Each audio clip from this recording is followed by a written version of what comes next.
YouTube.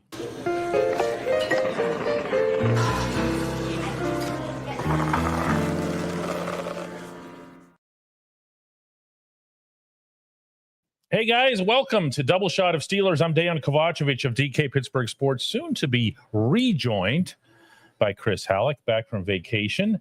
And we're all about to be forever joined by Omar Khan, signed a 3-year extension.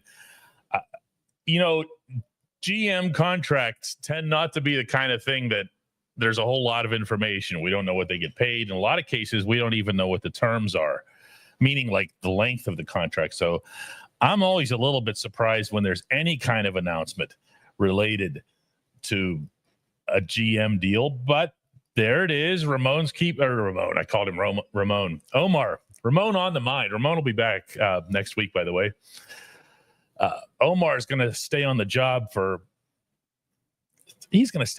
however long he wants. That's just how this rolls, man. This is the Steelers,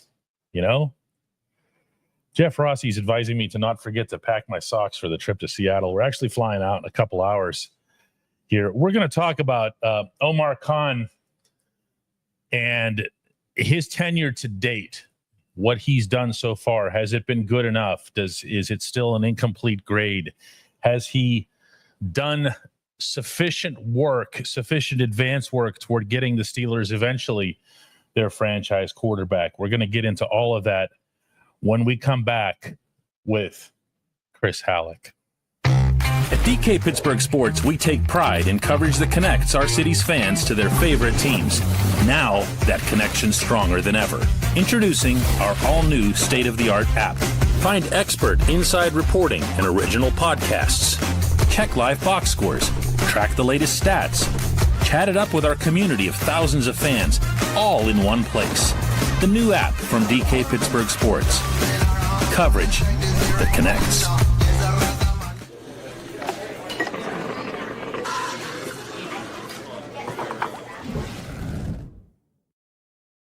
What's happening, Chris Halleck? Welcome home. Hey, welcome home. It's good to be home.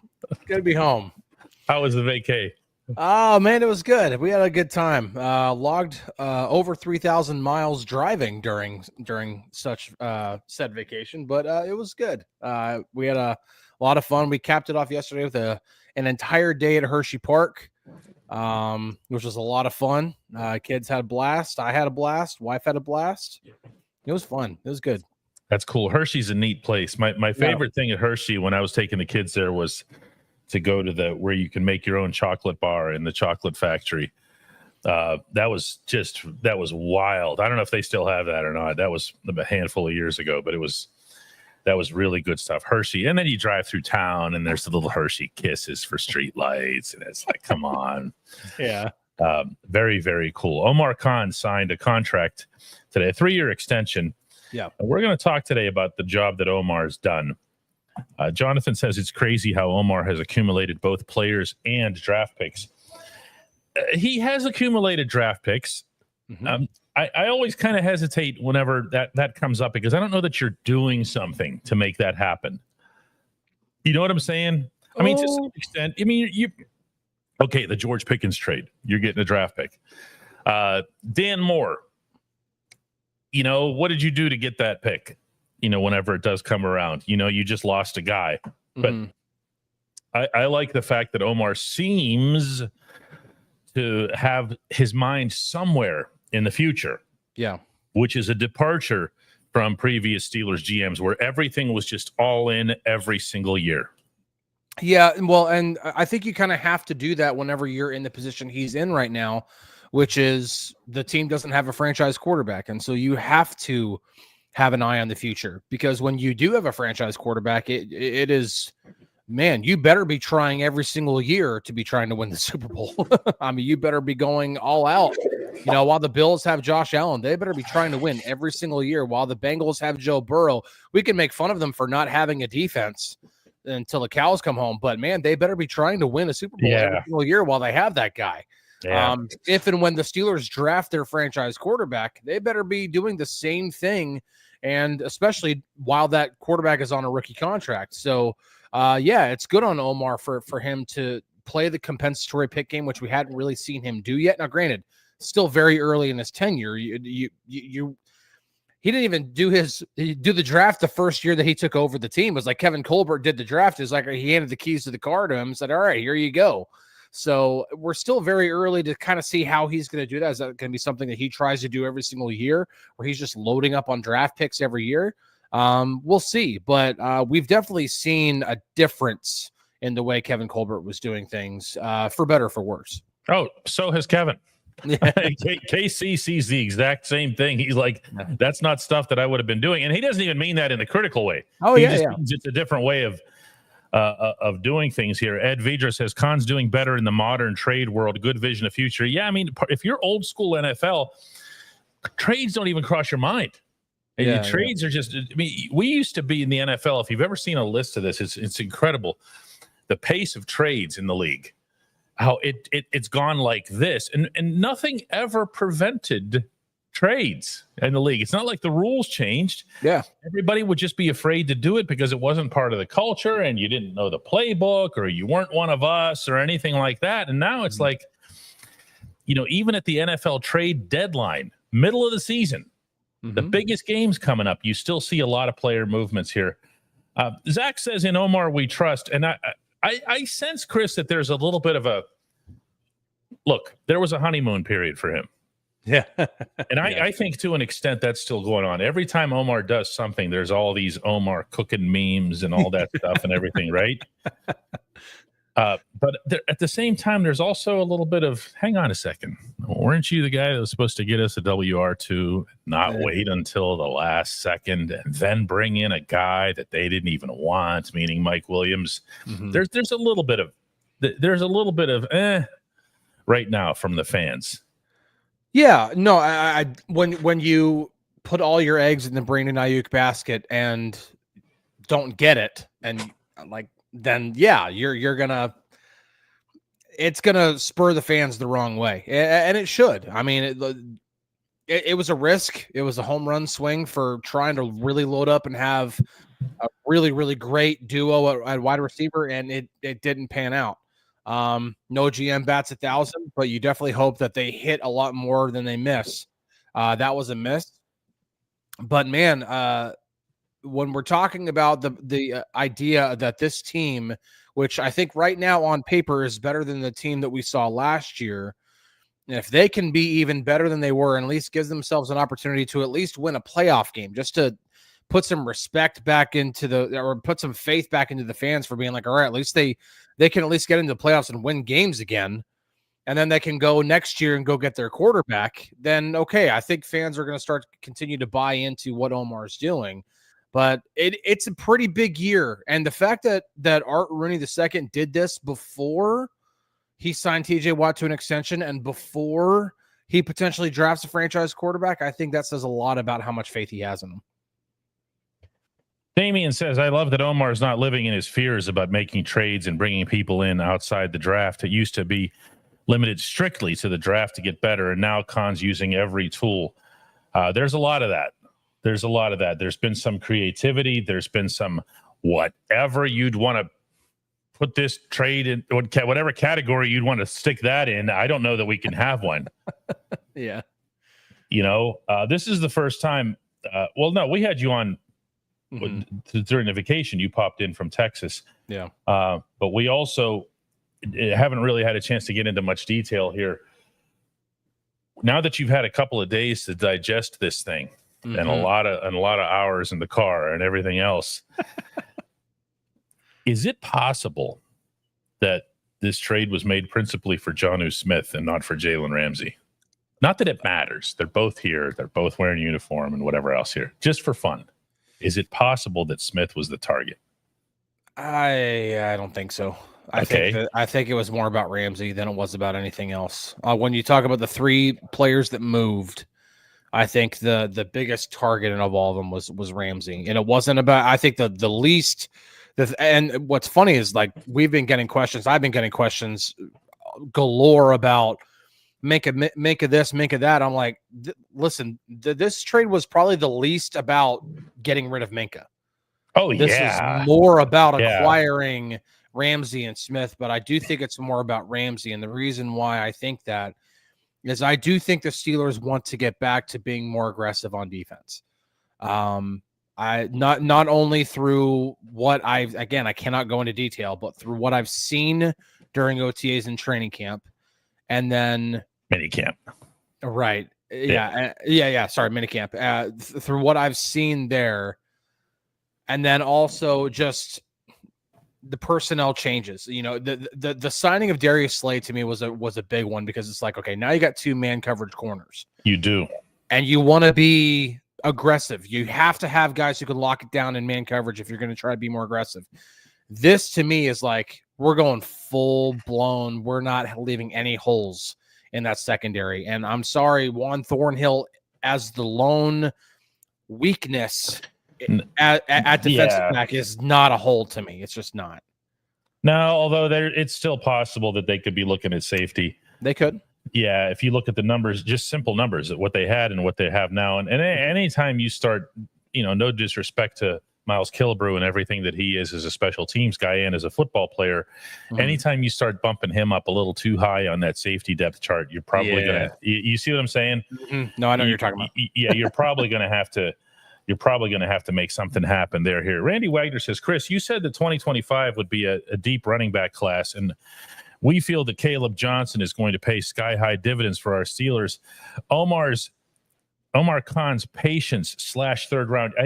Randy, that's a great example to bring up, because having heard stories from others within the Steelers' actual orbit, okay, not reporters or whatever, but the actual Steelers people, Omar was driving them nuts waiting that long for Caleb. They wanted Caleb, but they wanted him something big. Just go now. Just go get him now. Go get him now. Go get him. And Omar's like, nah, I have a feeling he's still going to be there. Remember Omar said that? Like, I think I think I was the one. I might have been the one who asked him. Were you?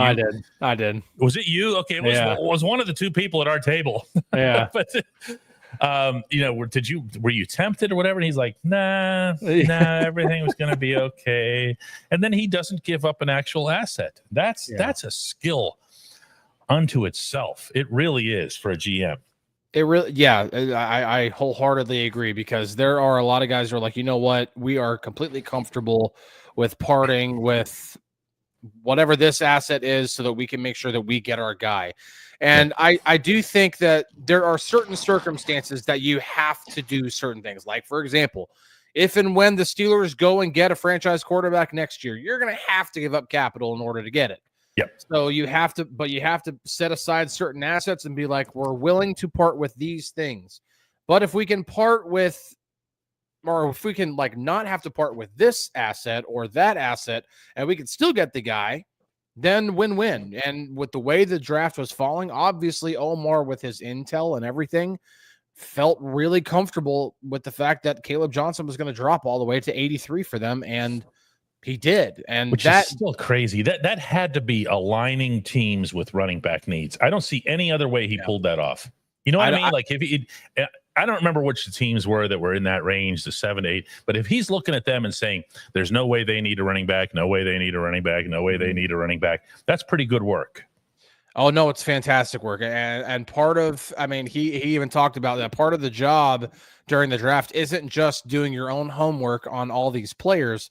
It's also trying to learn what everybody else is doing and what they wanted, and know that, hey, if at 83, we want to take a running back, but we're only going to be willing to take Caleb Johnson or these other 2 running backs at 83, and we're not comfortable taking anybody else because then it would be a reach, then you have your list and you have to kind of know, okay, well, what are these other teams going to do?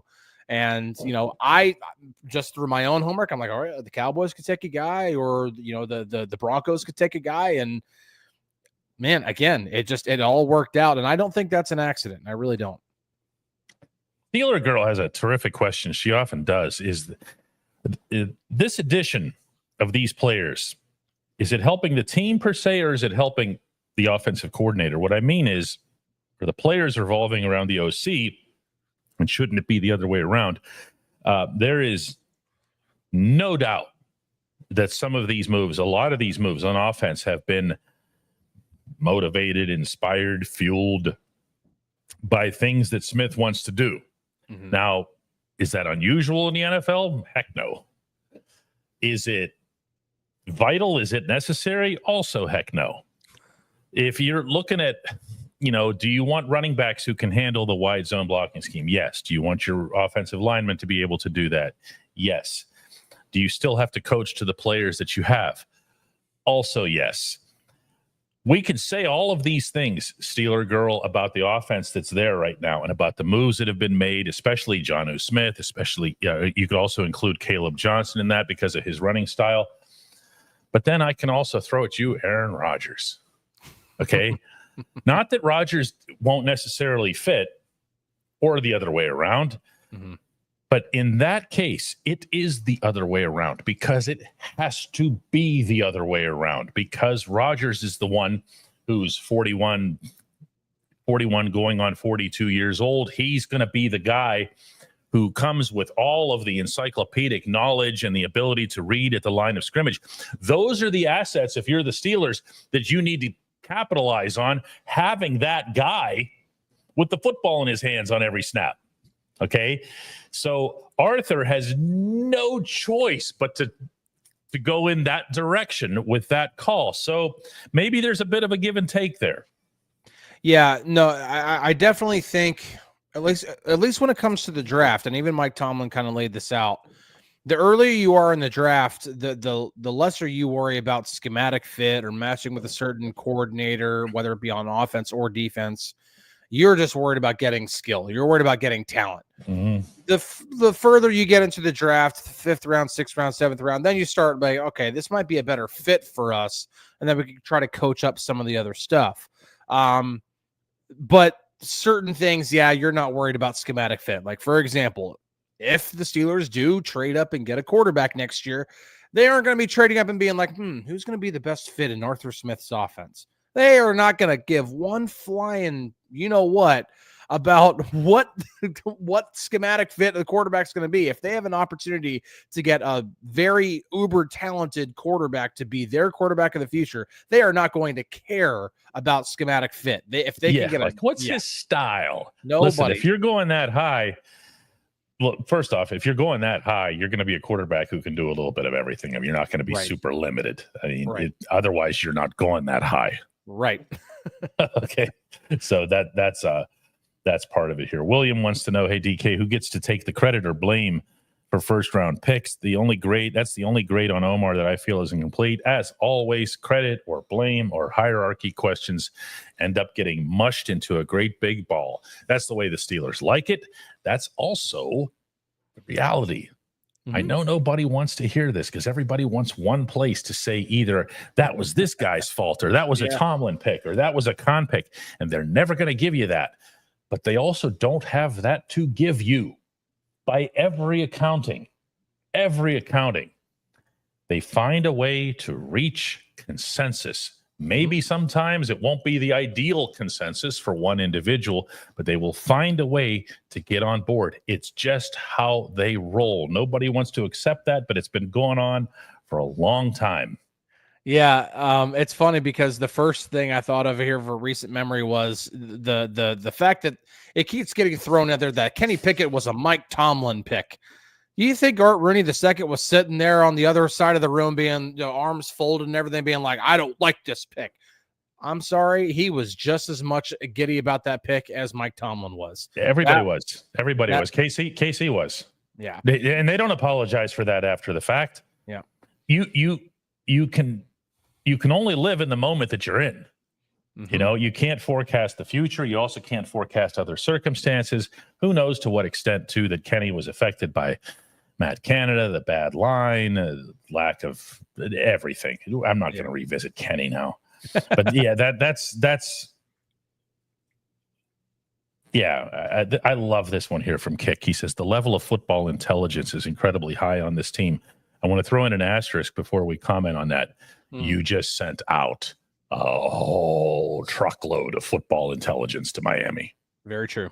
Okay. That is one of the smartest individuals. I don't mean smartest football players. I mean one of the smartest individuals I've ever covered in any sport in Minkah Fitzpatrick. So however much you brought in, remember that he went out. Okay. Now, when you're talking about football and intelligence, Frank says Art Rooney has. Of course he does. He's the owner. But that doesn't mean he's sitting there stamping stuff at the end of some Dr. Seuss-looking assembly line in the draft room. I mean, it's just Yeah. Everyone keeps fishing for this. It just doesn't exist. Yeah, Minka's a genius when it comes to football, a genius. Now, if you're talking about the overall football IQ, when you're bringing in a Jalen Ramsey who's famous for this, you're bringing in an Aaron Rodgers who, as Mike Tomlin likes to say, doesn't need my doesn't need my endorsement. Yeah. Needs no endorsement from me. That's his exact line. You're talking about what should be a pretty smart football team. You really are. Yeah, Jalen Ramsey, and I saw it on the tape. I just put my chalk talk up maybe about a half hour or so before we went live on here, and it was on the tape. You could see him diagnose plays before they happened, or before anybody else noticed that they were happening, even after the ball had already been snapped. He reacts to things very well, and it's because he knows what he's doing, and he studies the other team. So he's a very smart football player. Aaron Rodgers, again, we've talked about it before. There's nobody better than Peyton Manning when it comes to diagnosing and changing things before the snap at the line of scrimmage. But Aaron Rodgers is right up there with some of the best of all time to do it in terms of getting the offense into the best situation possible. Nobody bats 1,000 on that, but again, when you talk about the ability to consistently get to be able to read what the defense is doing, possibly change something, or go to one of the built-in checks. Rodgers even said sometimes there are 3 plays called in the huddle. He'll make sure to get the offense in the right play. When you have that ability, this is going to be a smarter football team than it was last year. I definitely believe that. And that's saying something because, again, to reemphasize your point, Minka Fitzpatrick was like an extension of the coaching staff on that field. He might have been smarter than the coaching staff on the field. Just leave it there. Yeah. John Glink has a terrific entry here. He says, I asked about a week ago if it was unreasonable for the tight end room to get 1,500 receiving yards this season. This is actually a great point to bring up because when he asked that, Chris, you remember this? He was talking about Pat Freiermuth and Darnell Washington, and both of us were like, nah. He says, would you still say it's unreasonable or potentially possible? Listen, Jonnu Smith had 883 yards last year. Where was Pat? In the 700 range? 600, 700 range? Something like that? 6 or 7. I can try to look it up real quick. One way or another, between those two figures and Darnell Washington, and there will be targets to the third tight end. There will be targets to the third tight end in this offense. Whoever that, and when I say third tight end, I don't mean third tight end on the depth chart or wherever else here. I'm talking about third tight end as far as a receiving option. So 1,500 out of tight end. If you don't get a WR2, you better get 1,500 out of the tight end. How about that for an answer? Yeah. Pat had 653 last year, by the way. Okay. 653 plus 883 plus a handful for Darnell. Darnell gets a couple hundred. Okay. Just throwing it out there. Yeah. I'm gonna say I'm definitely going to change and say it's not unreasonable and say it is potentially possible. I don't think it's necessarily a lock either because if they do go and get a WR2, again, there's only one ball to go around. DK Metcalf is going to get his targets. WR2 will get some targets. Pat Freiermuth and Jonnu Smith will get their fair share of targets. Also, don't forget about the fact that Aaron Rodgers is in the older stage of his career. So his extending the play isn't as much of him rolling out and trying to make these phenomenal plays we saw 10 years ago. Sometimes that is just checking it down and getting it to the running back. Running backs will get their fair share of targets as well, especially whenever you have Jalen Warren and Kenneth Gainwell who can both catch the ball out of the backfield. I'm not going to say it's a lock. I would not say go place a bet on $1,500 yards for tight ends, but is it possible now? I do think it's possible. James Galloway, man, we're getting some good questions today. How long do you think it'll take for Omar's big picture to come into view? If I had the same sense that Omar himself might for what his big picture is, I'd be better equipped to answer that. That's not something that Omar's ever brought up, to my knowledge, where he talks about. Not specifically. No, like this isn't necessarily a fair comparison because the Penguins are in a different phase. But when I think of the way that Kyle Dubas has spoken about the Penguins' bigger term future and what it is that they're aiming for, it's really been laid out. Now, that's necessary because the Penguins are now about to roll a bunch of children out there along with Sid and Gino and Tanger and everybody else. But so he has to explain himself. Omar's not there. And the NFL and the Steelers are a little bit of a different environment too. Omar's big picture. What's it look like in your head, Chris? It looks like, again, I got it at the owners' meetings. I really, again, it wasn't specifically laid out where he's saying this is what I'm doing, but from the time that I was at the owners' meetings, I really got the vision for not just acquiring a bunch of draft capital, which we've now seen play out. It's about knowing how important a long-term solution is a quarterback to him. It is important to him. He is tired of one-year fixes. And I know you're going to hear that and say, well, why did they sign Aaron Rodgers? Well, because that long-term fix was not available this year. It just wasn't. You're not going to sign Mason Rudolph. You can bring Mason Rudolph back and have him back and be like, yeah, this could work out for this year or even next year, but it's not a long-term solution right now. Nobody else, not even Justin Fields, was going to be a long-term solution right now. Could have turned into it, possibly. Maybe Aaron Rodgers, if he's not signed, maybe we find out.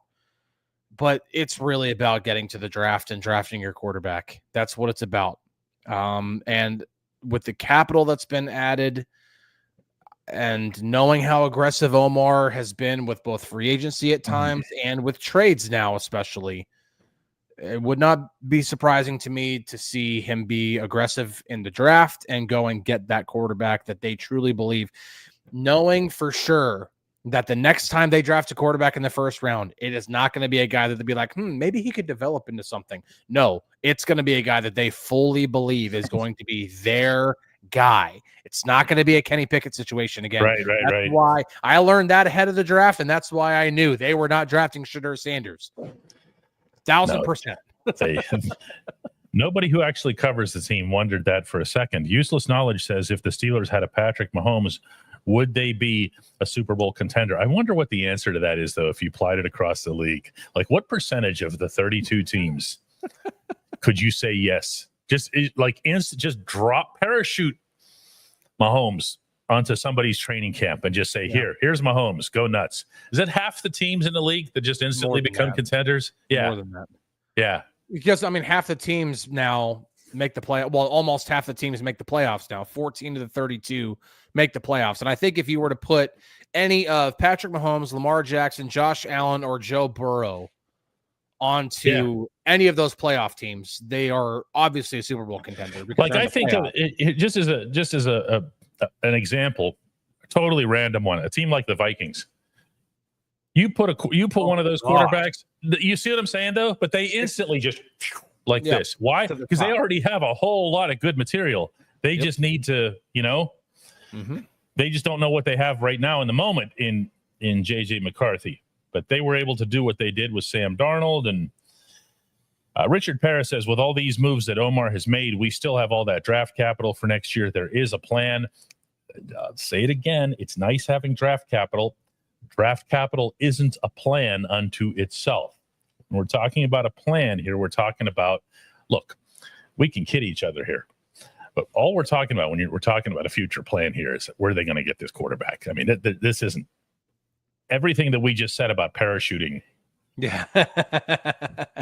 Mahomes and everything else, Well, and the other part of that is that even if this all plays out as I've been describing, even if they do trade up and go get their quarterback next year, whether it be 7th overall or 10th overall, whenever it is, there's no guarantee the guy works out.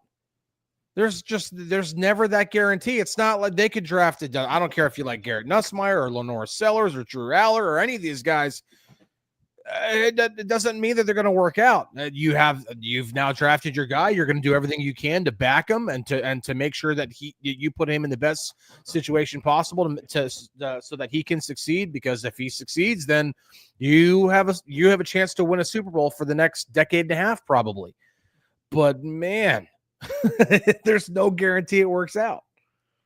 And Captain Crunch tries to give Steelers some credit for the way they've bounced back from the whole Kenny Pickett fiasco. They have not. I'm sorry, Captain. I don't mean to. No, they have not done that yet. Not yet. When you just make a first-round draft pick vanish, and that's all that happened with Kenny. It just vanished. It becomes a zero sum for you. And then you go before that. And Najee Harris, I mean, I understand he had something of a running backs level career here. Okay. But that becomes a zero and you don't have anything to show for that asset. It hurts you in a gradual kind of quiet way. There's fewer and fewer assets in motion because you didn't even turn them into anything. You didn't turn them into other assets. And that takes a toll. It's not something that anybody yells at the TV about on Sundays. Okay? But it's what causes what it is that's making you yell at the TV on Sundays. Irish Steel wants to know, who is this magical round QB1? Yeah, we're going to be getting to that, huh? Yeah. Who is that guy? It's way too early to name a name. I mean, it just is. I mean, like a really great example right before the college football season started last year, Carson Beck was one of those guys who was thought to be one of the top guys in the upcoming class. He wasn't even in the class. He stayed. And and now coming into this draft, the first name that's always mentioned, and notice I didn't name him earlier when I just listed off three guys. Arch Manning keeps being listed as one of the guys. This is going to be his first college season, like full time, like where he is the full-time starter. Do you think he's just going to go one and done in college? I mean, it's possible, sure. He wouldn't be the first, but doesn't mean that he's not a guarantee to be in the draft next year. He's just not. So it's too early to name a name. It's July. We're not even at the start of the college season yet, which obviously starts before the NFL season starts. Macaroni salad is going to be the only TJ comment that makes it onto the screen today. Just because trade Watt to the Rams for their 2 first-round picks. LOL, never mind. Please, people, stop with the TJ trade talk. Love the show. You can do the TJ trade talk. Just do it elsewhere. Do it on shows or other forums where there isn't the same, awareness of what the history is of this franchise, what the history is of this particular player and this extraordinary individual. He's going nowhere. He doesn't want to go anywhere. The team doesn't want him to go anywhere. The resolution is there. There's no issue here, okay? They can be, and hear me out on this one, okay? Because I'm going to use the terminology carefully. They can be far apart in, what is today? On the 3rd of July, and it still makes no difference because you are one actual conversation away.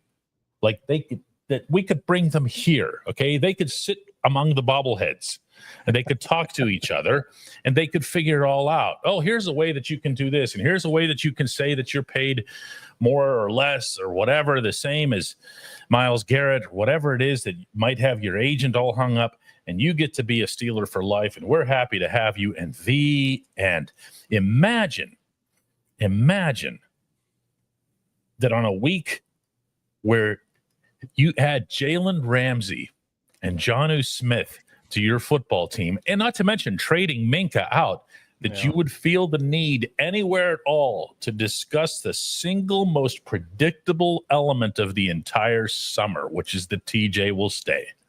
Yeah. So the one thing, and I think the time away helped kind of clear my head on this a little bit. The one thing that I think we all need to know or remember when it comes to football negotiations, like football contract negotiations, is that it's not just as simple as average per year, like AAV or APY, whatever, however you want to say it. It's not just about how much the guy gets paid every year. If that were the case, the contract would be done by now. This isn't baseball where contracts are fully guaranteed. And just be like, oh, I just want to make sure I'm paid even 0.1 million more than the next guy. If that were the case, it'd be done. You got guaranteed money to negotiate. That's an entirely different subject, especially when you consider TJ Watt's age. Again, does not mean that it won't get done. It just means that the Steelers might have a certain amount of money they're trying to only pay out in terms of guaranteed money, and TJ might be like, listen, I want this. I don't think average annual value is the problem here. Guaranteed money is the thing, is most likely the sticking point right now. So that's something everybody needs to remember, because football contracts are not fully guaranteed, and that is oftentimes the sticking point in these kind of negotiations. We're taking just a couple more today. I have a flight tonight. David says, my chest hurts when I yell at the TV. Don't do it. Don't make your chest hurt over sports. Don't. We can all take it seriously. When your chest starts hurting, don't even joke about that. You know, we have the foam lunatic bricks here. If you come into the shop, you can throw those at the TV. That way you don't break your TV. That way you don't break the TV, and you can keep that rotator cuff healthy too. Black and Gold Goggles says, DK, if we can't question the thinking or discuss TJ because it's never going to happen, then we should never talk about Tomlin being fired, because that's never going to happen either. Okay.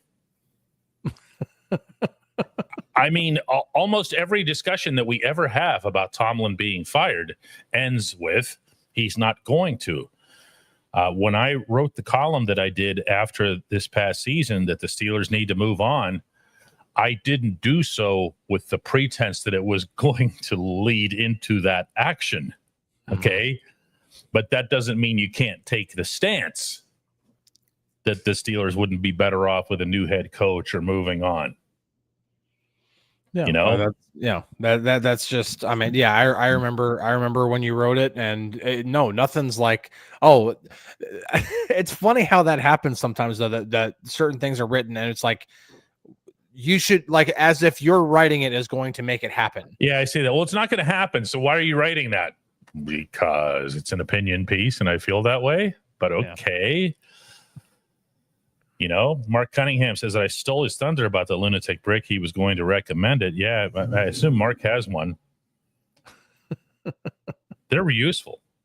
They're useful. Unlike useless knowledge here, says trade Tomlin to the CFL. Tomlin could pick his employer. Yeah, that's one thing that the people who have Tomlin's back will always have right. There is no shortage of teams that wouldn't climb a mountain to have him as their head coach. You can say what you want about that, but it's true. It's 1,000% true. Yes. Get outside of Pittsburgh and ask people about Mike Tomlin. The conversation changes very, very drastically. Yeah. Oh my God. As soon as you exit city limits. That's what I'm saying. Like it's funny. I did a hit with on ESPN about a month ago, and the guys who were doing the show, and I apologize, I don't remember their names at the moment. They were terrific, these hosts, and it was an all football show, and they asked me about Tomlin and about whether or not what the reaction is to him in Pittsburgh, and I told them, and I really don't think I misportrayed it. Their minds were blown, man. Yeah. And they took what I said and they blew it up on social media with these giant graphics and everything. And I'm like, who is this news to that he's unpopular in Pittsburgh? Yeah. Like it's crazy, the separation. That exists there. I'm telling you, the non-losing seasons. Nobody here mentions that, like, ever. No one cares about that. Yeah. It's funny. It is really, because again, like I remember going, like every time I go to the Senior Bowl, because every single time Mike Tomlin he gets a lot of attention because he's always there, and he's not only just there because there are other head coaches that make it there too, but he's always right there. This is getting as close to the action as possible before he'd actually put himself in harm's way.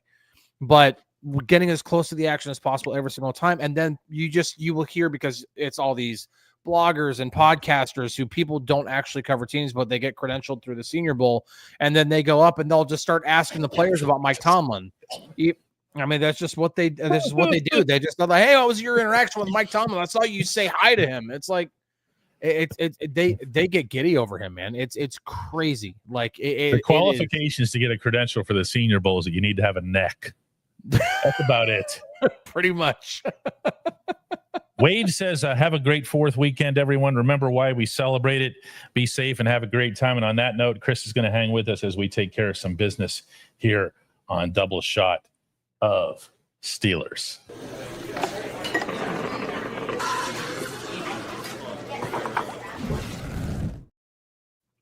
I'm not sure where we are in the membership count, but our goal is to get to 3,000 by the time the football flies in the Meadowlands. That would be on the 7th of September. It's going to take some work, but we also have some big shows coming up, some high event shows, meaning we're expecting much larger audiences, for example, when they get to Latrobe. So you have more of a chance of getting some new people involved in that. Just as an example right now, like we have 2,000 people watching. We have 2,000 right now. We have 2,047 memberships. So not everybody comes in every day to watch. But you gradually, as those numbers increase, ideally, we'll be able to get on more of a trajectory to get to that 3,000 goal. If you want to become a member of, it's not just this show, it's this channel. That means Chris's Chalk Talk. It means my daily shots. It means Matt Williamson Scout's Eye. It means the Ramon Foster show, and Ramon will be back next Wednesday. Go to dkps.net/join, and that's a URL. You can't just click the screen. You have to type it up into your web address field, dkps.net/join. So I'm going to Seattle tonight. Watch a red hot baseball team all of a sudden. Future dynasty, baby. This is what we're talking about here. Listen, it's one thing to sweep the Mets. It's another thing to sweep the Cardinals and not give up a single run to the Cardinals. It's another thing to fly all the way out to the far side of the continent and take on a pretty good group of Mariners with the story of the year in baseball in Cal Raleigh, obviously. Obviously, Cal Raleigh is the story of the year. It's going to be interesting. It really all of a sudden, even though they're 13 games under 500, I find the Pirates to be interesting. Well, yeah, I mean they're playing they're better than 500 under Don Kelly now, aren't they? Yes, they are 2 games over 500 under Don Kelly. Yeah. So I mean, how about this? Did you know that they are 19-9 at PNC Park under Kelly? Dude, it's and they, for the most part, still haven't been able to hit until the past week. Right. Yeah, and that's. I mean, we knew that team could pitch. They just needed to hit, and they still need to hit consistently. They need to do it for more than a week. There was a group of Cardinals fans who stopped in here yesterday after the game, and you know how Cardinals fans are. Their lives are baseball. Okay. Yeah. And they're wearing the red and whatever else. They had nothing negative to say, including about their own team, because the Cardinals had just won 10 out of 13. And they said that was an absolute massacre.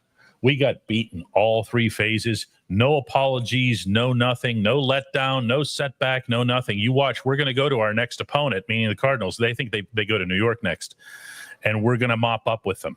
But that, we had no chance against that because the Pirates did it in all 3 phases. Well, and that's the thing, and not to try to turn this into a completely Pirates, thing, but I mean, shoot, they need to listen. If you're not going to be a power team, and I remember writing this whenever they were playing when I was covering those Rangers games. If they're not going to be a power team, which they're not, and they are admittedly not that, Don Kelly even said it.